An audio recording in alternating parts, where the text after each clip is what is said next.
Tang. Elvin, nasa si Dwarfina? Ang alam ko po, nasa kwarto niya eh. Paano nasa kwarto niya? Eh, kanina pa namin siya hinahanap. Wala siya doon. Kasi galing po kami sa hardin. Kakabalik pa lang namin. Ayun o siya. Yun po siya. Mabuti pa kakausapin ko, ha? Sige. Patay.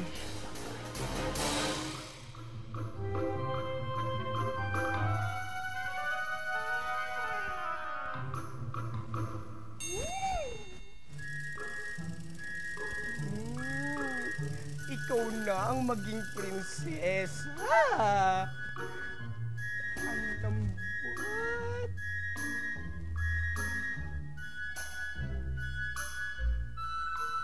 Maganda na ba ako? Mahal na katulong.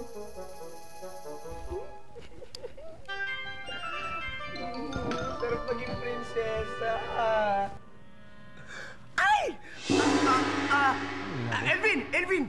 Alis ba? Bagay ba sa akin yung mahabang buhok? Alam mo, dapat magpahaba na tayo ng buhok eh. Kasi bagay na bagay sa katawan natin, Elvin eh. Oh! Tara, pahaba na tayo ng buhok. Bagay ba? Naniwala ba sila? Sa tingin ko naman, nakumbinsi ko sila na pagod si Dwarfina at ayaw magpaistorbo. Kaya ligtas ng sekreto natin ngayon. Pero kailangan pa rin nahanapin si Dwarfina. Baka kung anong mangyari sa kanya. Ano yan? Hindi mo naman hahanapin si Dwarfina. Alam mo, hindi ko alam. Bahala na eh. Hindi ako pwedeng babalik dito hanggang hindi ko siya nahahanap. Hindi pwedeng mawala si Dwarfina eh. Magkakagulo ang buong palasyo pag nalaman nila na wala si Dwarfina eh. Yun lang ba? Anong ibig mong sabihin? Nawawala ang kaibigan natin eh. Alangan naman, hindi ko mag-alala. Ay, nako, kunwari ka pa.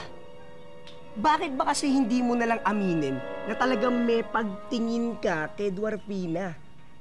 Mahal mo kasi si Dwarfina. Alam mo pa.